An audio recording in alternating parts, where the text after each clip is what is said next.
الحمدللہ رب العالمین والصلاة والسلام علی سید المرسلین وعلی آلہ واصحابہ واتباعہ اجمعین اما بعد. مخدوم محترم حضرت مولانا سمیع الحق صاحب دامت برکاتہم، حضرات علماء کرام، قابل صاحب احترام بزرگوں، دوستوں اور ساتھیوں، سب سے پہلے تو میں جے ٹی آئی کا شکر گزار ہوں جنہوں نے اس محفل میں ان اکابر کے ساتھ مجھے بھی حاضری اور کچھ کہنے سننے کا موقع عنایت کیا. اللہ پاک انہیں جزائے خیر دے، ہمارا یہ مل بیٹھنا قبول فرمائے اور کچھ مقصد کی باتیں کہنے سننے کی توفیق عطا فرمائے. اس کانفرنس کا اصل موضوع تو ہے جناب نبی کریم صلی اللہ علیہ وسلم اور امن عالم. جہاں تک مجھے یاد پڑتا ہے کانفرنس کا اصل عنوان یہ ہے کہ جناب نبی کریم صلی اللہ علیہ وسلم اور امن عالم. اس پر میں تھوڑی سی گفتگو کروں گا، لیکن اس سے پہلے میں یہ سمجھتا ہوں کہ آج کی اس کانفرنس کا ایک موضوع حضرت مولانا سمیع الحق کی شخصیت اور جد و جہد بھی ہے. اس پر تھوڑی سی بات کہہ کے پھر اصل موضوع پہ دو چار باتیں عرض کرنا چاہوں گا.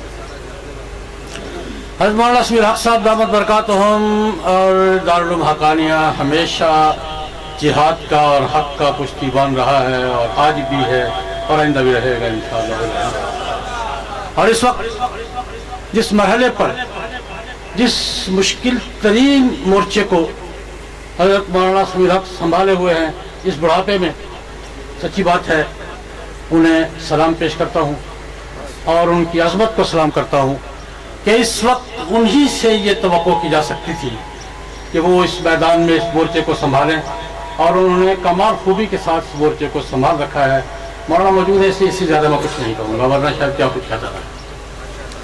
مجھے بہت پرانی بات یاد آ رہی ہے آج کا یہ منظر دیکھ کر کہ نیٹو سپلائی بحالی، اس کے خلاف مظاہرے، اس کے خلاف پاکستان دفاع پاکستان کونسل، یہ ساری تگودو جو ہو رہی ہے.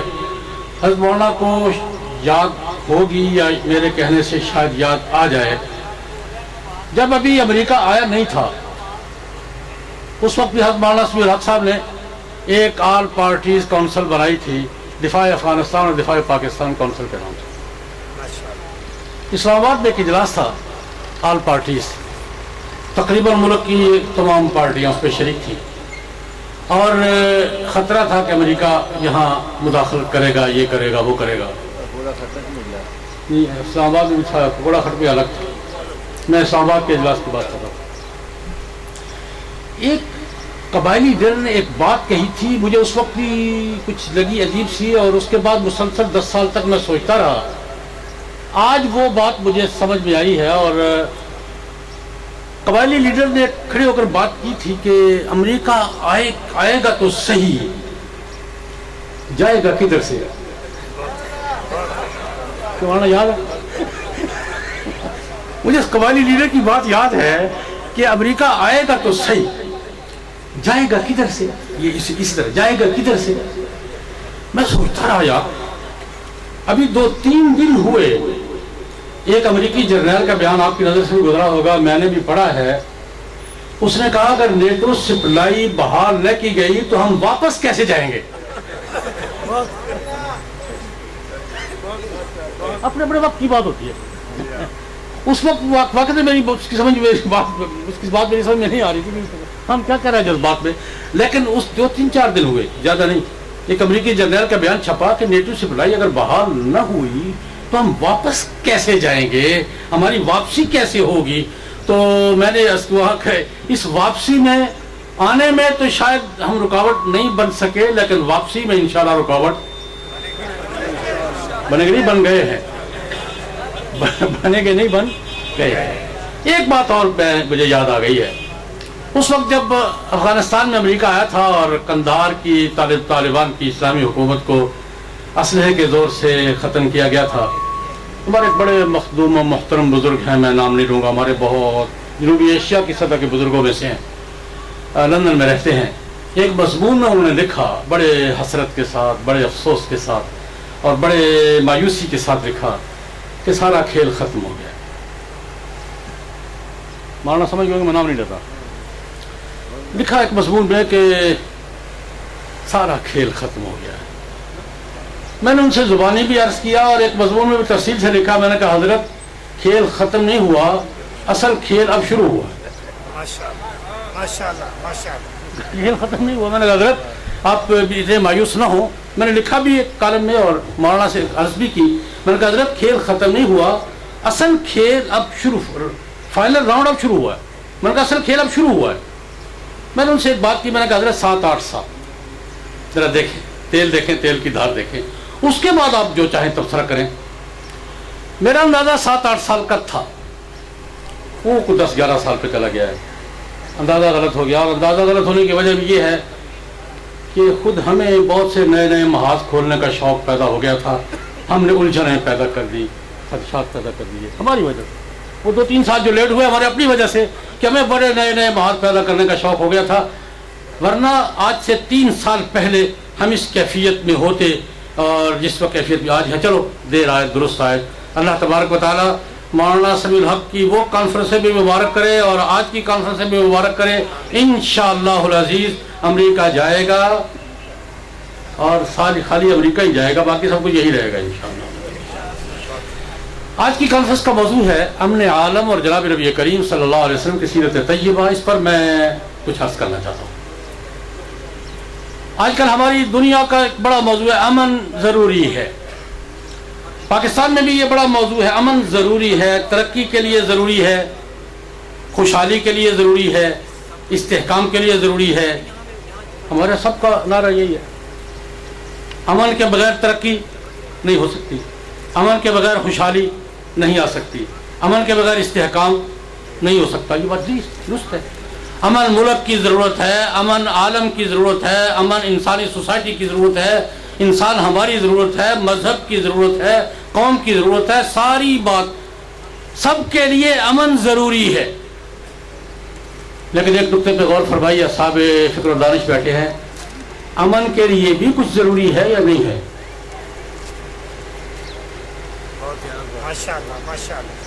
خود امن کے لیے بھی کچھ ضروری ہے یا نہیں ہے؟ امن کے لیے انصاف ضروری ہے. انصاف ہوگا تو امن ہوگا، انصاف نہیں ہوگا تو امن نہیں ہوگا. ملکی لیول کی بات ہو، عالمی لیول کی بات ہو، بین الاقوامی سطح کی بات ہو، سوسائٹی کی بات ہو، انصاف اور امن لازم و ملزوم ہے. انصاف ہوگا تو امن ہوگا، انصاف نہیں ہوگا امن نہیں ہوگا. دنیا الٹی لٹک جائے، انصاف کے بغیر دنیا کے کسی کونے میں امن قائم نہیں ہوگا. انصاف کیسے قائم ہوتا ہے میں تفصیلات میں نہیں جاؤں گا. جناب نبی کریم صلی اللہ علیہ وسلم کے ایک ارشاد گرامی نقل کروں گا. معروف واقعہ، ہم پڑھتے رہتے ہیں، سنتے رہتے ہیں، بیان کرتے رہتے ہیں. مشہور و معروف واقعہ ہے کہ جب بنو مخزوم کی فاطمہ نے چوری کی تھی، چوری پکڑی گئی تھی، جرم ثابت ہو گیا تھا، جناب نبی کریم صلی اللہ علیہ وسلم نے ہاتھ کاٹنے کی سزا سنا دی تھی.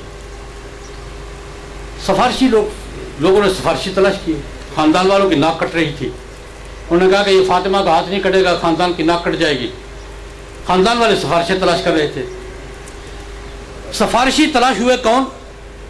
جناب نبی کریم صلی اللہ علیہ وسلم کے منہ بولے پوتے، منہ بولے بیٹے کے بیٹے اسامہ ابن زید رضی اللہ تعالیٰ عنہ. کان حب رسول اللہ صلی اللہ علیہ وسلم، حضور کے محبوب نوجوان تھے، ہاتھوں میں پلے تھے، گود میں پلے تھے. لوگوں نے کہا اسامہ بات کرے گا تو حضور ٹال نہیں سکیں گے، اسامہ کو سفارشی بنانا چاہیے. اسامہ نے سفارش کر بھی دی.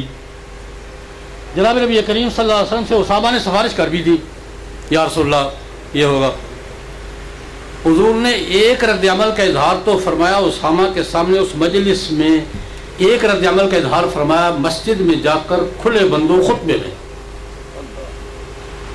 اسامہ سے تو ناراضی کا اظہار کیا. اتشفع فی حد من حدود اللہ، اسامہ اللہ کی حدود میں سے ایک حد کے بارے میں سفارش کر رہے ہو، اللہ کی حدود میں سفارش کر رہے ہو. غصے کا اظہار فرمایا، ناراضگی کا اظہار فرمایا. فرمایا تم فاطمہ مخزومیہ کی بات کرتے ہو، یہ تاریخی جملہ ارشاد فرمایا. تم بنو مخزوم کی فاطمہ کی بات کر رہے ہو. والذی نفسی بیدہ، اس پروردگار کی قسم جس کے قبضے میں میری جان ہے. ہم تو ترجمہ کرتے ہوئے ڈرتے ہیں.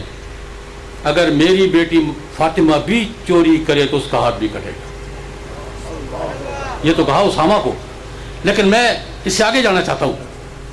اسی موقع پر جناب نبی کریم صلی اللہ علیہ وسلم مسجد میں تشریف لے گئے, لوگوں کو اکٹھا کیا, خطبہ ارشاد فرمایا اور ایک تاریخی اصول کا اعلان کیا.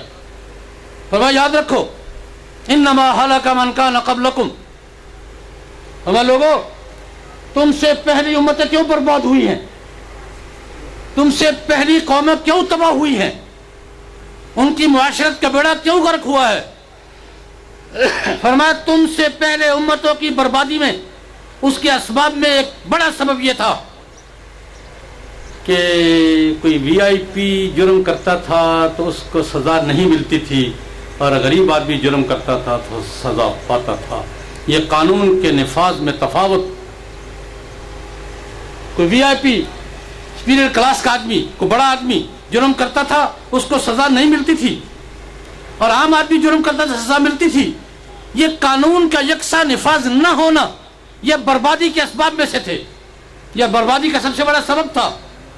ہمیں یاد رکھو جب بھی کسی قوم میں یہ ماحول پیدا ہوگا کہ جس کی پہنچ ہے وہ سزا سے بچ جائے اور جس کی پہنچ نہیں اس کی گردن میں سزا کا پھندا ڈال دیا جائے, فرمایا امتیں برباد ہو جائیں گی, امتیں تباہ ہو جائیں گی.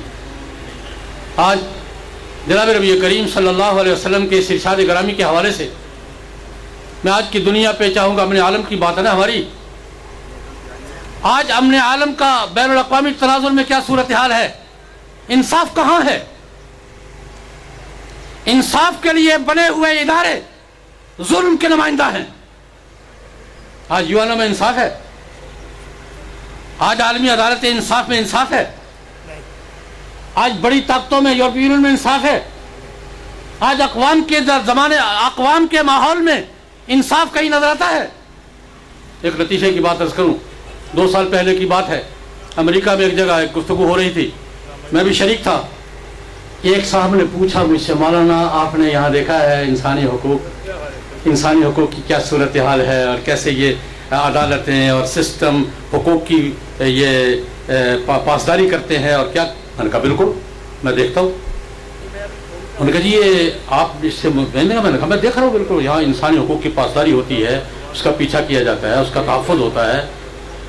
لیکن میرا سوال یہ ہے امریکہ سے بھی اور پورے مغرب سے اور اقوام متحدہ سے, میں نے کہا میرا سوال یہ ہے کہ حقوق صرف افراد کے ہوتے ہیں, اقوام کے بھی حقوق ہوتے ہیں یا نہیں ہوتے؟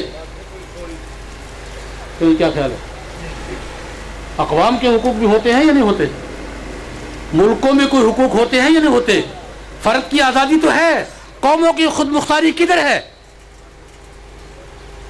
ایک عورت کی آزادی کی بات کرتے ہو, قوموں کی قومیں تم نے یرغمال بنا رکھی ہے, انصاف کہاں ہے؟ تمہارا قانون امریکہ کے لیے اور ہے, پاکستان کے لیے اور ہے, تمہارے ضابطے فرانس کے لیے اور ہیں, بنگلہ دیش کے لیے اور ہیں, تمہارے قوانین تمہارے فیصلے برطانیہ کے لیے اور ہیں, افغانستان کے لیے اور ہیں. ہمارے نبی صلی اللہ علیہ وسلم یہی فرمایا تھا, جب پیمانے بدل جائیں گے, جب انصاف کے معیار بدل جائیں گے, انصاف قائم نہیں ہوگا, امن نہیں ہوگا. انصاف ہوگا برابری سے, امن ہوگا انصاف سے. ظلم کے پیمانوں سے انصاف تقسیم کرنا چاہتے ہو, جبر کے پیمانوں سے امن تقسیم کرنا چاہتے ہو, نہیں ہوگا, نہیں ہوگا, نہیں ہوگا. ایک بات کہہ کے بات سمیٹتا ہوں, ہمارے ملک کی صورتحال کیا ہے. جناب نبی کریم صلی اللہ علیہ وسلم کا ایک واقعہ, بڑا بصیرت افروز واقعہ ہے. آج ہم اپنے حالات کے تناظر میں دیکھیں. رسول صلی اللہ علیہ وسلم تشریف فرما ہے, صحابہ کی ایک مجلس جمی ہوئی ہے, 8 10 20 آدمی بیٹھے ہوئے ہیں. ایک صحابی بیچارے کے پاس ایک ہی چادر ہے, اوپر چادر نہیں ہے, نیچے چادر باندھی ہوئی ہے, غریب آدمی ہے, بیٹھا ہوا ہے پاس. نبی کریم صلی اللہ علیہ وسلم کے ہاتھ میں کھجور کی چھڑی ہے, انگھڑی. حضور کے ہاتھ میں کھجور کی چھڑی ہے اور انگھڑی چھڑی ہے. محبت سے یا دل لگی سے یا کسی بات پر غصے سے حضور نے وہ چھڑی, کھجور کی چھڑی, اس اپنے صحابی کے ننگے بدن پر, کمر پہ چھڑی مار دی. چھڑی کھجور کی تھی, ہاتھ حضور کا تھا. چھڑی کس کی تھی؟ کھجور کی. اور ہاتھ کس کا تھا؟ حضور کا. وہ ذرا سخت لگ گیا, خراش پڑ گئی, تکلیف ہوئی اس کو.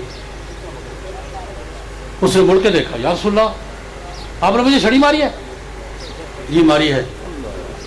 یا رسول اللہ میں تو بدلہ لوں. کیا کروں گا؟ بدلہ لوں گا. یا رسول اللہ میں تو بدلہ لوں گا. میں تاریخ سے پوچھتا ہوں, آج کے مہذب اور متمدن سوسائٹی سے پوچھتا ہوں. آج کا دور ہوتا ہمارے مجھے تو استثناء حاصل ہے بھائی, مجھ سے کون بدلہ لے گا؟ مجھے تو نہ عدالت بلا سکتی ہے, نہ گواہی کے لیے, نہ جرم کے لیے, نہ الزام کے لیے. مجھے تو استثناء حاصل ہے. مجھے طلب نہیں کہ مجھے سزا, مجھ پہ قانون نافذ نہیں ہوتا. آج کا دور ہوتا تو بڑی آسانی سے کہا جا سکتا تھا مجھے استثناء حاصل ہے, میرے لیے قانون اور ہے, میرے ملک کے رعیت کے لیے قانون اور ہے. نہیں, جناب نبی کریم صلی اللہ علیہ وسلم نے کسی تقدس کا حوالہ نہیں دیا, کسی استثناء کا حوالہ نہیں دیا. چھڑی اس کے ہاتھ میں دی, کمر اس کے آگے کر, چھڑی پکڑی اس نے. یا رسول اللہ آپ نے چھڑی ماری تھی, میرا بدن ننگا تھا, اور آپ میرے ہاتھ میں چھڑی دے کے بدلے کی بات کریں. آپ کے جسم پہ کرتا ہے جناب, بدلہ برابر کیسے ہوگا؟ کرتا اتاریے. صحابہ پاس بیٹھے گھور رہے ہیں, یہ کیا کر رہا ہے؟ لیکن رسول اللہ صلی اللہ علیہ وسلم نے اپنی چادر اتاری, کرتا اتارا, کمر ننگی کی, اس کے آگے کی, تمہارا حق ہے بدلہ لے لو. یہ الگ بات ہے. وہ صحابی تھا, چھڑی یوں پھینکی, حضور کے ساتھ چمٹ گیا. یا رسول اللہ وہ ہاتھ ٹوٹ نہ جائیں جو آپ پہ اٹھے, میں تو آپ کے بدن سے بدن ملانے کا بہانہ ڈھونڈ رہا تھا. لیکن میرا سوال یہ ہے, انصاف کسے کہتے ہیں؟ قانون کی مساوات کسے کہتے ہیں؟ قانون کی مساوات یہ ہے کہ جو قانون عام آدمی کے لیے ہے وہی قانون صدر مملکت کے لیے ہو, جو عدالت عام آدمی کے لیے ہے وہی عدالت صدر مملکت کے لیے ہو, وہی رئیس حکومت کے لیے ہو. حضور نبی نے ایک ہی یہ بات فرمائی, اسی بات پہ میں بات ختم کر رہا ہوں. دیکھیں, امن دنیا کی ضرورت ہے, امن ملک کی ضرورت ہے, امن قوم کی ضرورت ہے, امن ہم سب کی ضرورت ہے. لیکن امن کے لیے ضرورت کس کی ہے؟ انصاف. امن کے لیے ضرورت کس کی ہے؟ انصاف کی. انصاف ہوگا تو امن آئے گا, شہر میں بھی, ملک میں بھی, بین الاقوامی ماحول میں بھی. اس وقت امن آئے گا جب انصاف ہوگا.